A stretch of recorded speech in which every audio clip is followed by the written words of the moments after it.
Hello there. I'm Scotty. You are not. Um, so, uh, earlier this week, I talked about how News Radio had an underwhelming tribute episode for Phil Hartman. It was a tribute, but it didn't feel like a tribute. It was a little more like they were trying to keep going for the comedy while also trying to honor him. But one, they only got a half hour, and two, it just didn't feel right. It was underwhelming. And I said that I was going to talk about what a good tribute episode is. So we're going to talk about Glee. Those of you who don't know, Glee was a musical drama series created by Ryan Murphy.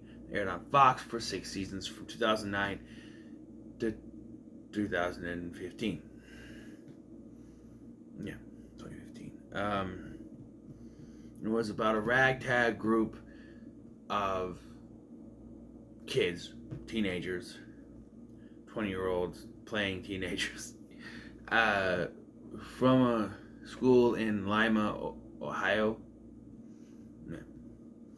and featured, it was an ensemble thing. But during the production of the 5th season, between seasons 4 and 5, actually, tragedy struck when one of the cast members, Cory Monteith, died of an accidental drug overdose. And so, pretty much, like, the entire 5th season had to kind of change from what it was supposed to. Because the character of Finn kind of went on a redemption arc during season 4 of trying to figure out what to do. When his character graduated at the end of season 3, he wanted to go into the military to, get some redemption for his dad. That didn't work out, so he comes back, he goes to college, and he sort of starts co-teaching with Mr. Schuster, who's like the teacher for the Glee Club, and says he wants to actually become a teacher. He's going to school for that, and he's going to help out with the New Directions. He disappears towards the end of season 4 because Cory Monteith went into rehab, and he was set to come back for season 5 and have a bigger role. And then it happened. So, the 3rd episode of season 5 is entitled The Quarterback, and is indeed a tribute to both Cory Monteith and Finn Hudson as a character. So we're going to talk about that episode, but I'm also going to talk a little bit about another episode called City of Angels, which is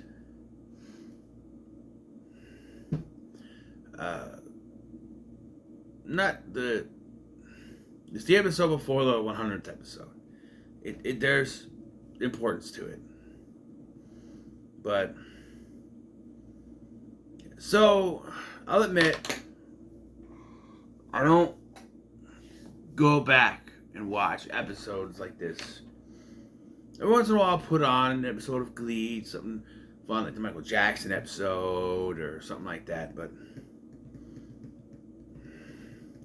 this one is not one of those ones I can just go back and put on whenever. And when I tell you I am tired of crying, oh my God. My eye sockets are so done. Oh.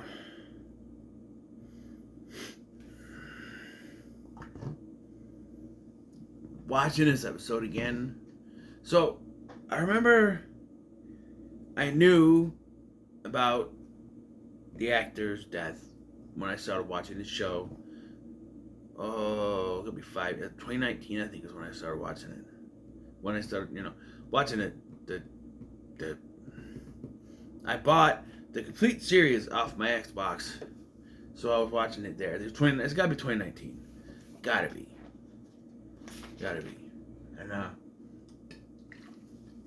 so, So I knew about the actor's death. So, but it does hit you. It hits you. It hit me a little bit more this time. Because, well, when we get to that part, I guess. We start out, I like the way that this whole first performance is arranged. You start out with the current cast. So, if those of you don't know, the original main cast, most of them except for 3, then later 2, because I think Brittany leaves partway through this season. But most of, except for 3, of the original cast graduate at the end of season 3, leaving 3 behind. More than 3, but 2 of them disappear. And they come back here, except for 1. One of them comes back here, the other one doesn't. I don't know. The Irish guy disappears. I'm part Irish. How dare you? But we start off with the current, a new string of new directions. And no, Blaine doesn't count. For those of you saying, wait a minute, Blaine didn't graduate. He wasn't the original cast. He showed up in season 2. He was in a different school. So, yeah. Start off with the current cast singing. It's Seasons of Love from Rent, I believe is what it's from. I'm not a musical theater dude, but I'm just saying, and that's what it is. From. And you start out with them singing it, and then like the ensemble, Marley and Ryder, Jake, a couple others, and then you bring in those who were left behind, like Tina, Artie, Blaine. There's one more, right? Is it Brittany? I don't know. And then once the chorus starts hitting, then you get Rachel and Puck. Kurt was the other one. That's right. It's Kurt. But like, yeah, just Mercedes, Santana, yeah, coming back and singing this. And what really gets you is if you don't know what's going on, like if you had no clue what had happened, and then all of a sudden at the end they turn and you see like a projector screen and it shows Finn in his quarterback uniform, and that's when it would hit you. You know, oh. And again, you can probably go through this, even if you didn't know about the act, you go through this thing, oh, they killed off the character. It's sad.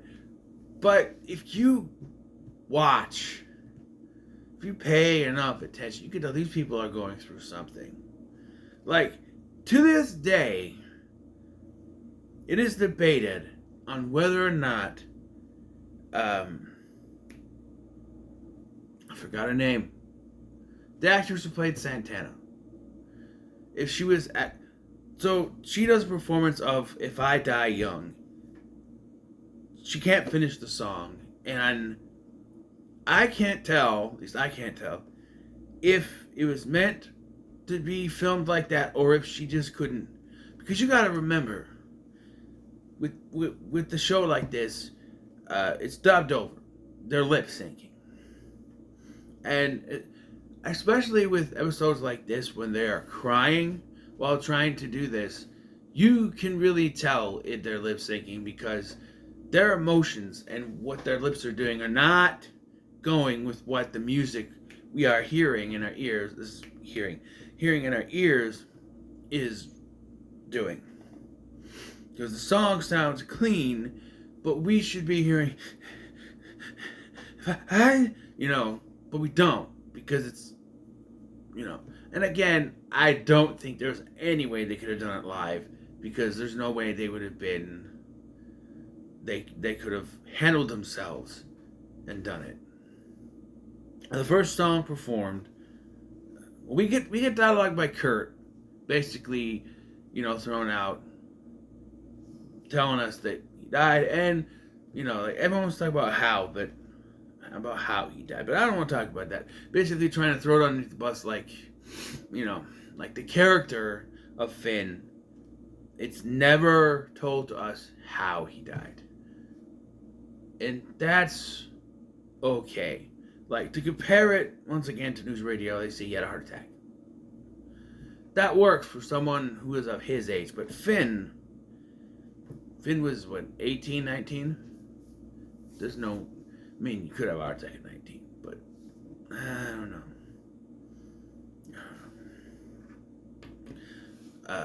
And a confusing thing, Mr. Shoot. So, if you don't know, every episode of Glee is basically, it's a whole week of a topic for a whole week, and you sing songs based on a topic. Of course, this time the topic is Finn. At some point in the episode, they say it's been a month, but we're still doing the tribute songs a month after, right? Or is it they decided to do this whole thing a month after his death because they couldn't handle it right away? So that's what they mean by a month. They haven't been coming in and out of the school for a month. I don't know. They planted a tree for him, and it's getting stolen. We found out it's Puck. The first song we hear in tribute to him after the intro song is I'll Stand By You. It's the song that Finn sang to his, well, what was supposedly his unborn child, sonogram, in season 1, but he ended up not being the dad, but he sang it. And I love that, for not the version we hear, it's Mercedes that sings, but his version. And I love that scene because he's, as a father, yeah, I understand that, right? Absolutely. Although if I start singing it to my son, he'd probably smack me.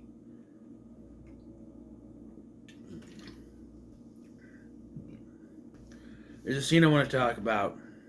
So Rachel doesn't show up to the end of the episode. We don't know. Rachel was played by Leah Michelle. She and Cory Monteith were together when it happened. She was trying to help him go to rehab and everything. So obviously it's going to hit the hardest for her. So she has the least amount of scenes in this episode, which makes sense.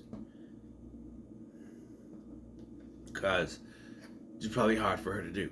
I understand that. But on the plus side, there's less Rachel for the rest of us to have to deal with. Yep, I'm one of those. I'm a Rachel hater. Sorry. She's a pain in the ass. And if you wanted a good explanation, look no further than the beginning of 100th episode, right? Spoiler alert. The Glee Club is done.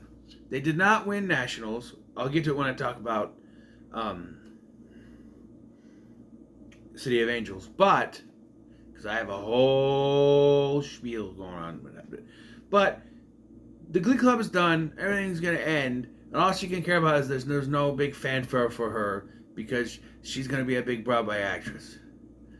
To be fair, they do the same thing with Mercedes. But you know what? Mercedes sold an album. She deserves a little fanfare. But Rachel is almost on Broadway. Hasn't debuted yet. She's almost on Broadway.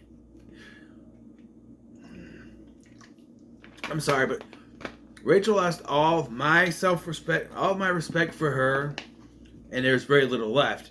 But all the rest of it, whatever was left, is gone when she got so jealous of another performer who was going to try out for the New Directions. So jealous that this person could be better than her that she sent her to a crack house. Yep. Any respect I have for that woman is gone. All respect for the actress, of course, but the character, no. Anyway, there's the scene I want to talk about in Finn's room when Bert, who's Kurt's dad, and Carol, who is Finn's mom, are kind of cleaning stuff up. Bert's dad and Finn's mom got married in season 2, I think it was. And so that meant that Finn and Kurt became stepbrothers. They start going over everything. They talk about the FAG lamp. I'm not going to say the FAGGY lamp. that, uh,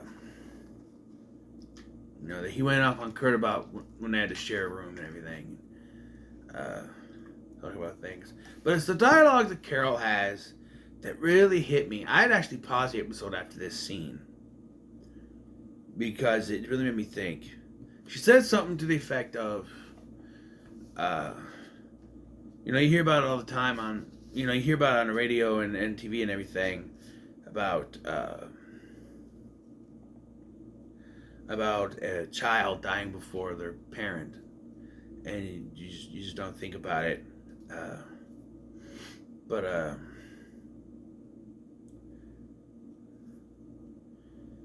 And so I'm like, she gets to go on. She doesn't know how someone could go along still being a parent without the child being there, basically.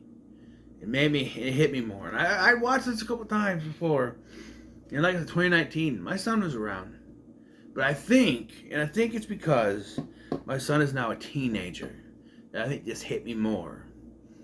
This episode hit me different. After the first song, I went to get stuff ready for lunch, and I had to stop with the door open for a second, just kind of stand there. And then after this, I had to kind of pause it, and then I just sat here like this, took my glasses off, and I was just like, because it hit me differently.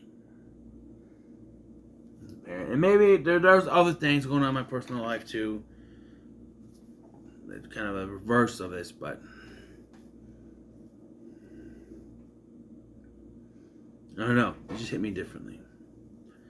And Kurt wants to keep the jacket. I do like Santana finally calling out Sue for what, always treating him like crap.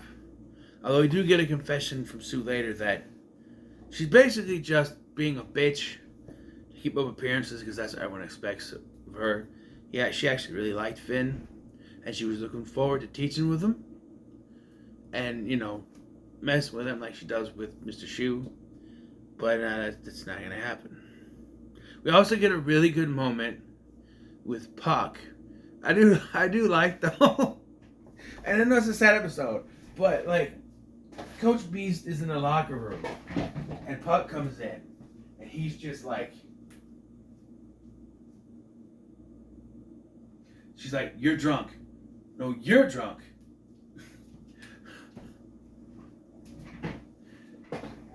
Like, I don't know. It just makes me laugh the way Puck comes in. And I know to talk about that actor, it's a Chris Benoit situation. But again, appreciate the character.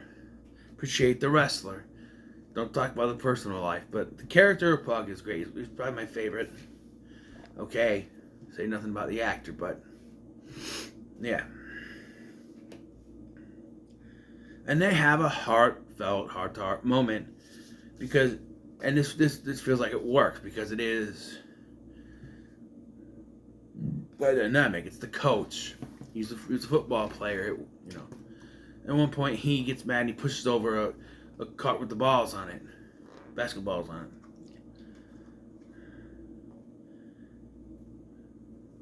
And he's like, "Sorry." And Coach Beast just goes, "Finn would have kicked over one of my chairs." And he goes, "That was a specialty." Yeah, that was kick the chair thing, yeah.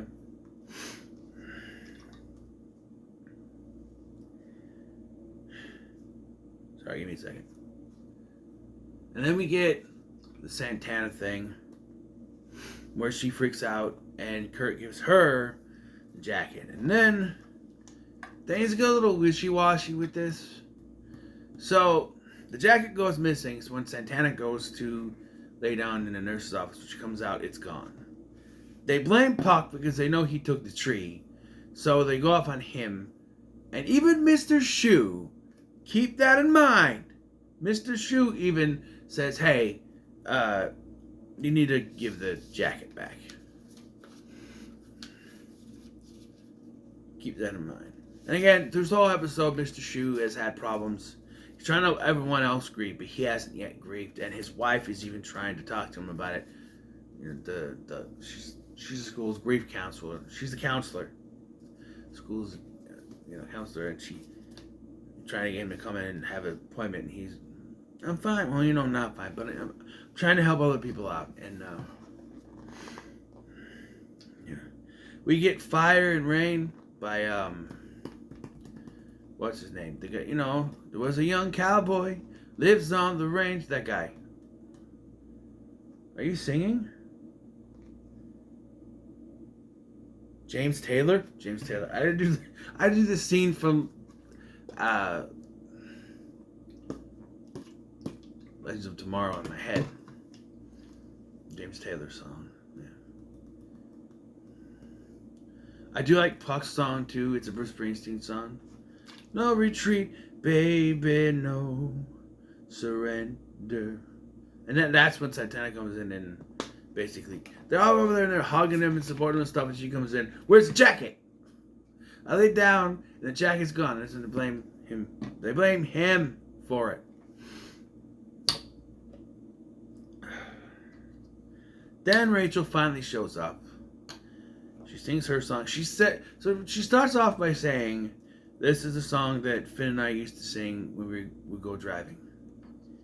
She sings it, and I just went, No, this song was specifically put in here for this episode. There's no way they sang this song while driving together. There's no way. It is a sad, sad song. There's no way they sang that together. Yeah. So then, the episode ends with Mr. Shu coming home. It's revealed he has the jacket, which makes no sense as to why he would confront Puck about it. And no one else was around. I don't know. And his wife comes home and he's finally crying while holding the jacket. And I hope he gave that jacket back, because that's how the episode ends.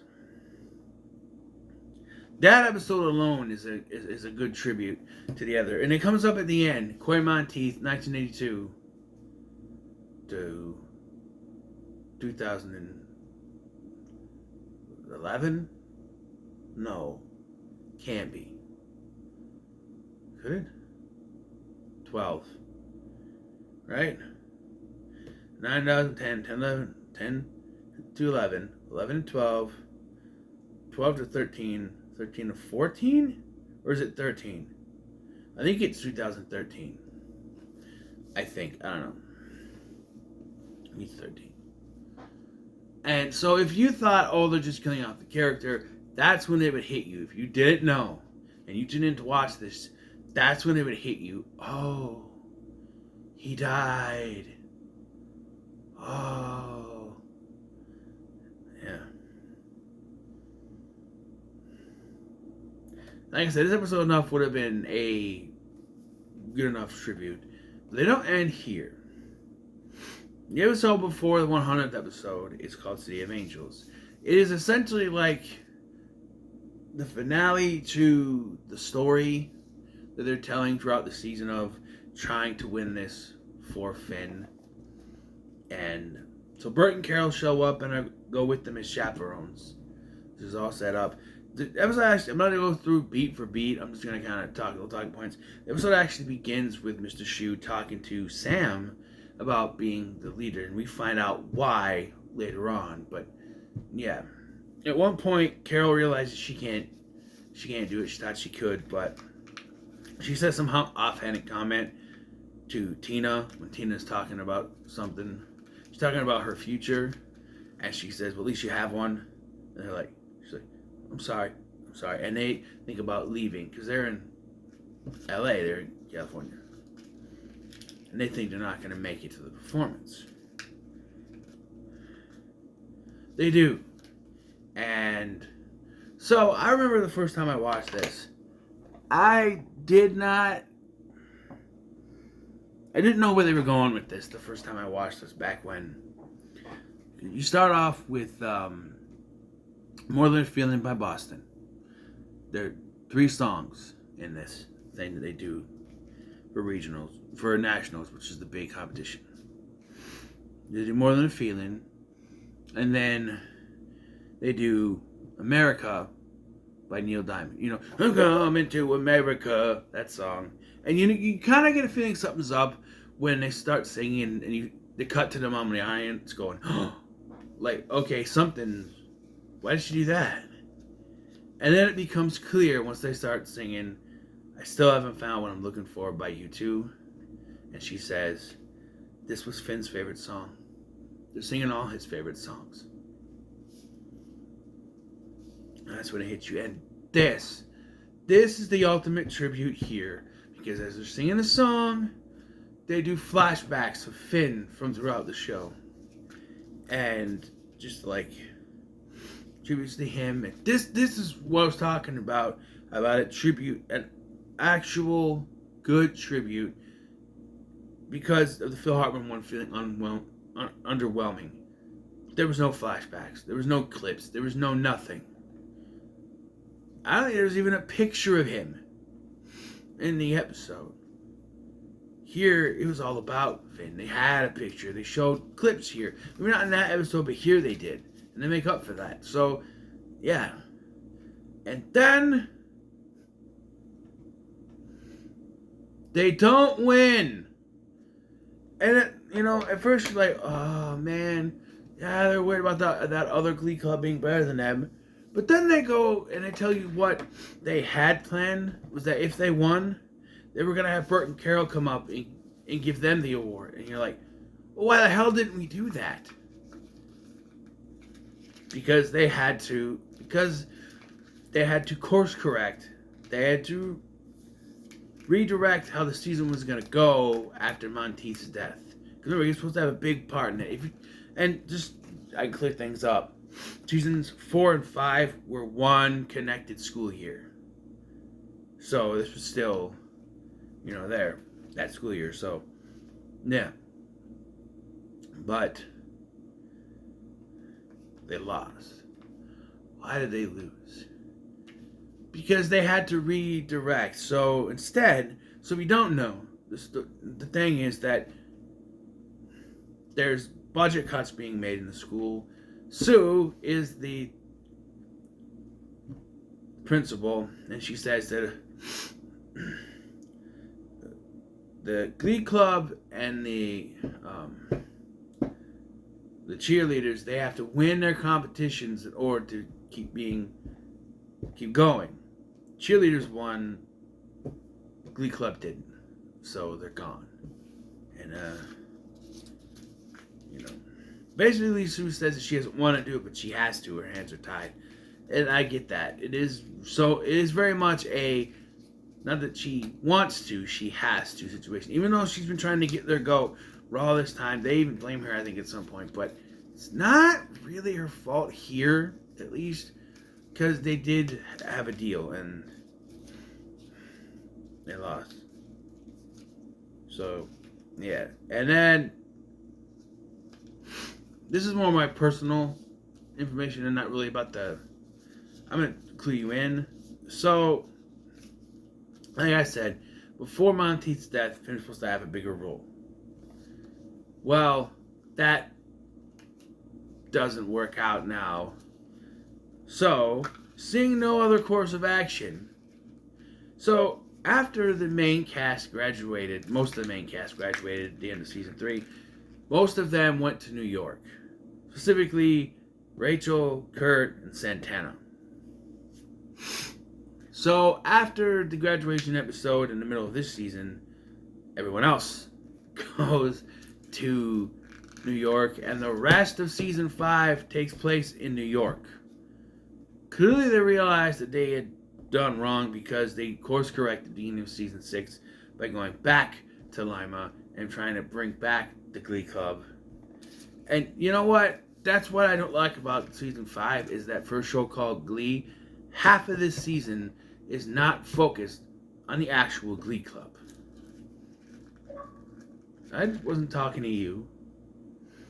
Yeah, it's frustrating. It is. Because I still don't, to this day, they should have won. I just don't get it.